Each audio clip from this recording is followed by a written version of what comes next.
Welcome to the Anchor Your Retirement podcast. I'm your host, Barbara Gullen, hanging out in the studio on a rare Monday with my buddy and pal, Tony Shore. Oh, yes. Oh, We, we yes. normally do these on Friday, Mm-hmm.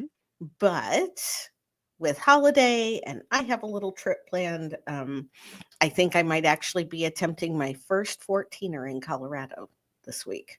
By the way. Whoa. Yeah. I am apprehensively excited. So Take it easy. Pace but yourself. I get to kick off my week with you instead of ending it with you. Yeah, well, you get to experience me on a Monday, which isn't always pleasant. I am having a case of the Mondays, as they say. I'm sorry. Well, you got me into the office and into the studio about an hour earlier than I'm used to being Uh-oh. here. Yeah. Hey, it's all good. It's all good. That's what naps are for later. So, Right. you know, Exactly. Yeah. coming off of a holiday weekend, I have no excuses. Did you have a good 4th, Tony? You know what? I cannot complain about that. I had a great 4th because I saw all three. My wife and I spent time with all three of our kids, our Mhm. adult children. They were all together for a while. We got together on Friday, saw a couple of them on Saturday, sometime also on Sunday. So that was good. I grilled twice over the 3-day weekend, which is Good for you. always We fun. I have, love. been living for the grill. Yeah, I love grilling. I love good grilled meats, and there's a meat market, a butcher shop not far from our house that has the best. They marinate. They have Greek seasoned and marinated shish kebabs with either Ooh. chicken or pork.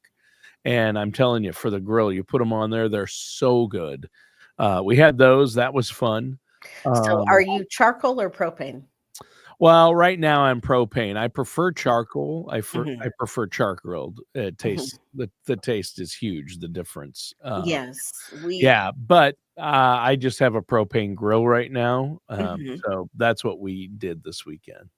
Yeah, we have charcoal, and, Nice. this is when I started dating Eric, we stopped using lighter fluid and went to one of those chimneys to get the charcoal started. Have you ever seen those? Yep, I have. Oh my They're gosh, like I a love little it. aluminum or metal chimney. You Uh-huh. load the coal in there, charcoal. Yep, Yep, yep. yep. I have one of those. I haven't used it because I don't have a charcoal grill anymore. I love it. So, and Yeah, we did burgers. You can't do the 4th of July without burgers and brats. We did yep, chicken. yep. We had I some miss burgers too one day. Yep. yes, and we've grilled pork chops out there. Um, but just, used potatoes from the garden to make potato salad Mm. one day. Mm. Oh, we grilled flank steak and did fajitas one Oh, night. fun. So, yep, That's 'cause really good. I Wow, went I might just eat over at your place a little bit more often. the door is open. Yeah. And I went to the farmer's market because I didn't have quite enough ripe tomatoes to make the homemade salsa, homemade guacamole. Mm. Yeah. Don't tease me. Don't tease me, bud. Had I known. My daughter asked for fast food last night, and I said no, and she's Oh. like, "But I've been getting a home-cooked meal every night."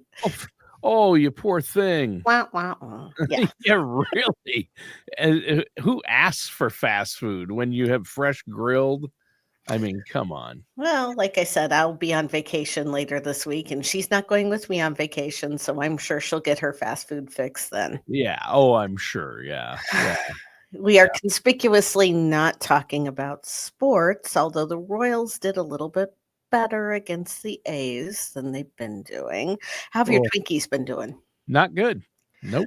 Good time Not for an good. all-star break, isn't it?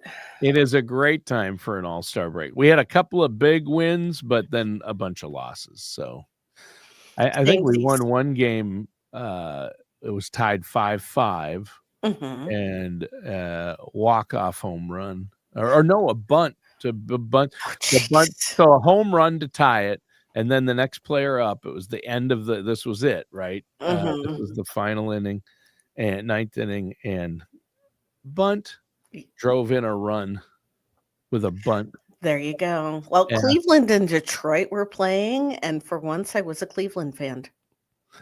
Yeah. Yeah, the Indians against Detroit. Yeah. The Yeah, the Tigers, we Guardians. need I them to know to be me they will always be the Indians, but now they're the Guardians. Oh, yeah, the Guardians. Yeah, that's right. All right. I keep But forgetting that. So we today, digress. we're Yes. talking about something that I wanna know more about. I mean, Okay. I know about, TSPs, that's the Thrift employer Savings Plan. Yeah, that's basically the 401k for government workers, right? Mhm. A TSP. So it's like a 401k or a 403b. It's an employer-sponsored retirement Mhm. savings plan, but Yes. it's for federal employees. But you wanted to talk about life cycle funds and some changes coming to the TSP life cycle funds. What do you Yes. mean by that? And what's a life cycle fund, first of So all? the life cycle funds are the targeted savings funds that the Thrift Savings Plan has put together. There are 5 primary funds in the Thrift Savings Plan. There's your Ah, G fund, government bond funds, F fund, which is like Fannie Mae, Freddie Mac, mhm.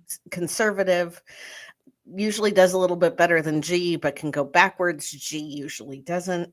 Um, C, the C fund emulates the S&P 500 That's right. stock It's index all fund. coming back to me. I know Yeah. the C fund is the S&P. Yep. Yeah, Yep. S is the small cap fund. I think it's like the Hmm, Russell 2K or something like that. sure. But it's like Meta and Google before we lived our lives around them.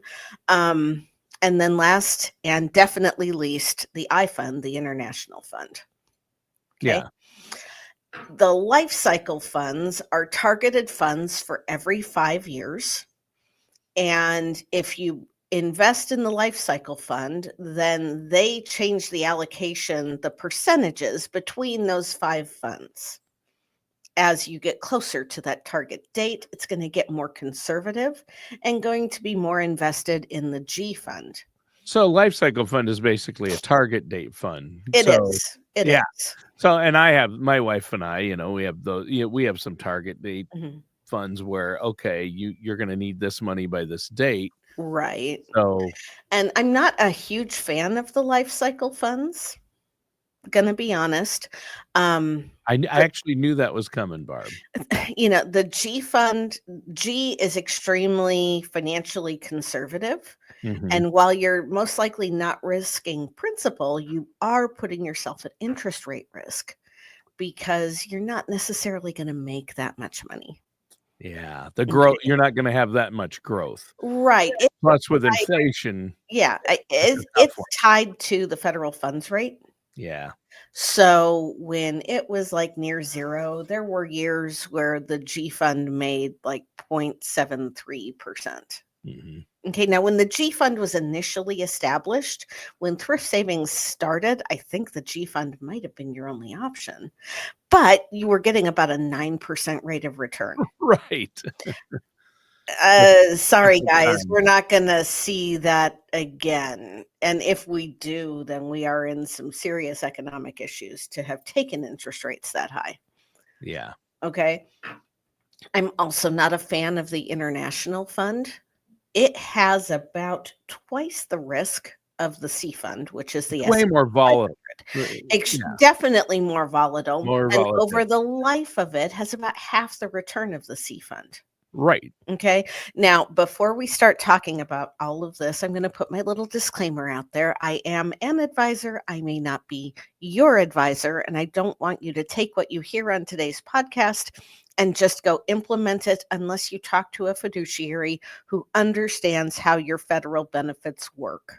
Because everybody's situation is different. So They you are. can't give specific advice, but you can say what's happening with these funds, how they Right. work, what Right. typically is a recommendation, but every Mhm. recommendation's got to be individualized, which is another reason, Barb, why our listeners and viewers out there should get a hold of you. And I know you love to hear from our listeners We and do. hear what We questions they do. have, what topics they want to talk about, and help them get a plan in place or get a second opinion on where they're at. And So, especially when it comes to helping federal employees, I'm going to yeah, say this again. If you want to know why I work with federal employees and why I have the passion I do, go way back to the first podcast you and I ever did, Tony. Yep. And I tell my dad's story there and about how he didn't get the best advice and it really ended up costing him in ways that nobody could have imagined. Yeah. So, Terrible. so The C fund, it's no doubt that like an international fund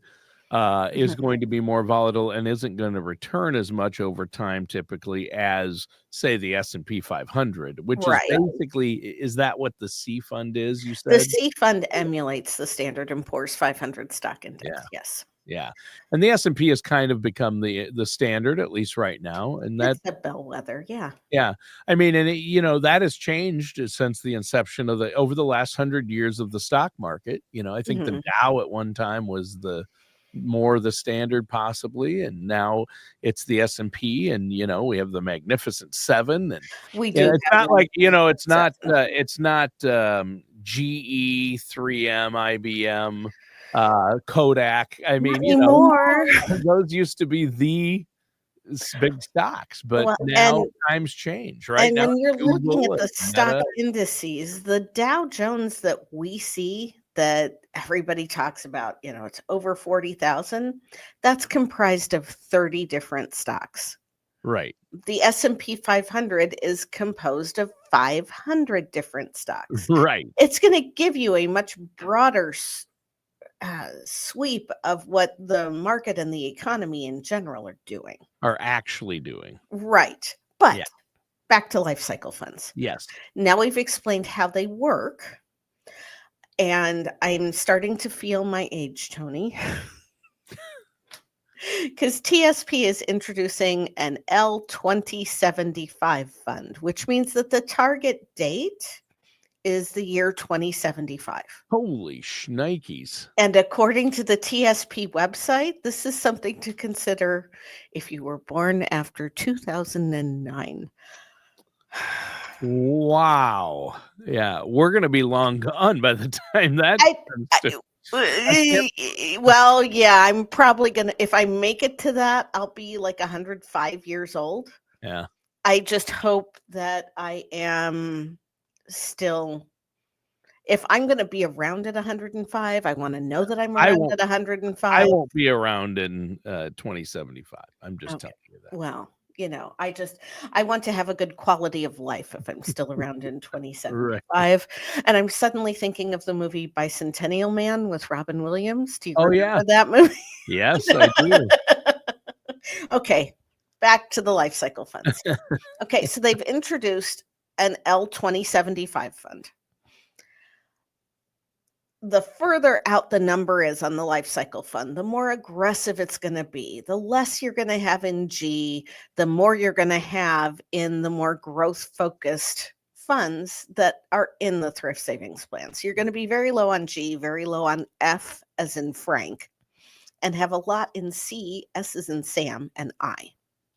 Hmm.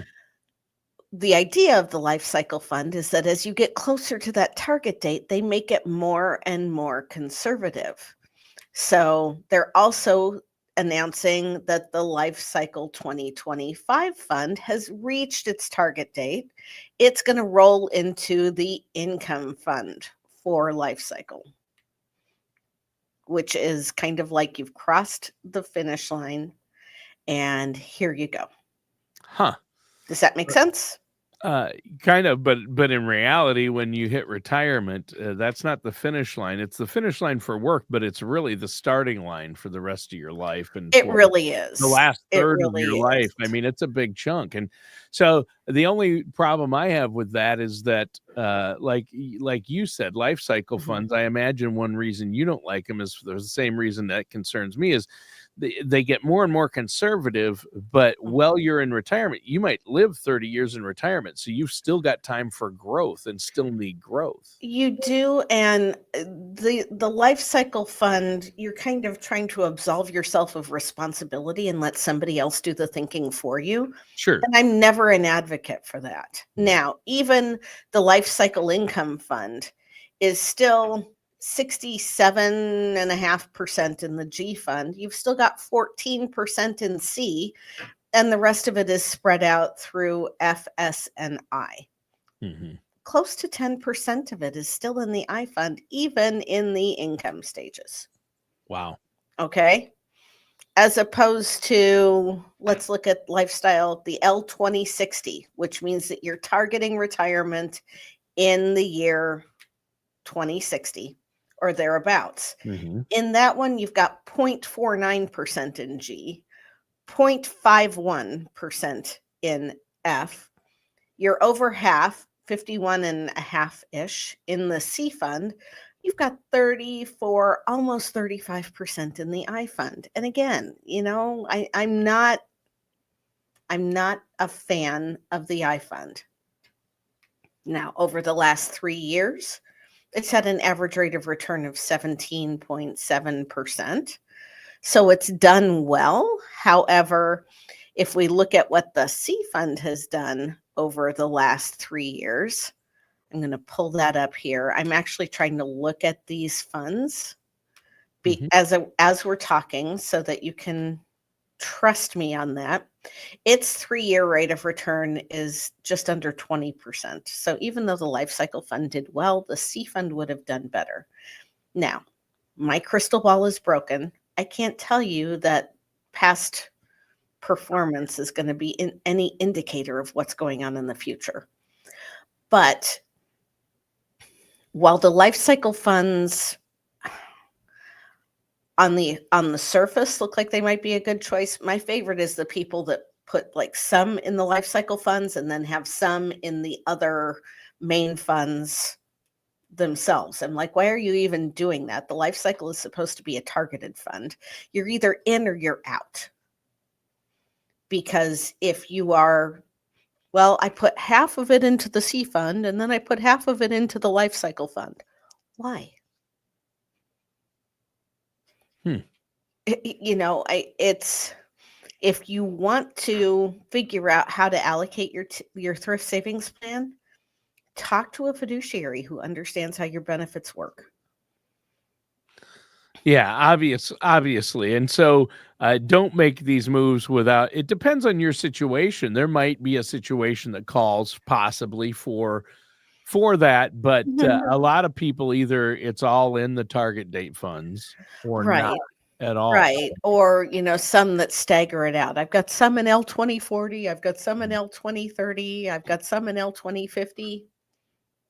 Who told you that was a good idea? Again, if you want somebody else to be doing the thinking for you, and I don't advocate that, then talk to a fiduciary who can help you allocate your TSP. Create your own personalized life cycle fund. That's how I look at it. Yeah. Yeah, and really you've got to look at what your personal situation is and maybe let a fiduciary like yourself Mhm. who understands these benefits say, here's what in your situation what you need to do, and Mhm. individualize it a little bit more than just relying on the target date fund. Right, because I hear a lot of people. I have visited with hundreds of federal employees over the last 10, 12 years. Okay? And when I talk to the ones that are in the G fund, it's, well, I didn't want to take any risk. But you are taking risk. You are risking growth. You are risking whether or not it's going to keep up with inflation. And we found out in 2022 that can be a very real thing. And for some people, they just never learned how to get into the thrift savings account and make those changes. When you start participating in the thrift savings plan, and now it's automatic, you actually have to opt out rather than opting in. Another part of the same act that changed the Secure Act that changed when you have to take required minimum distributions. Another component of the Secure Act was that companies had to start putting people into the retirement plan by default rather than having them opt in. You have to opt out. But when you opt in to the thrift savings plan, if you don't go in and make any fund choices, it's all going to go into the G fund. Yeah. Yeah, and that's interesting. So, and you don't necessarily want everything in that G fund, do you? No. Now, is there a time and a place for G fund? Absolutely. Sure. I am not sitting here saying there's never a point in having money in there, but I am saying that if you're going to be working with trying to allocate your thrift savings plan, number 1, work with a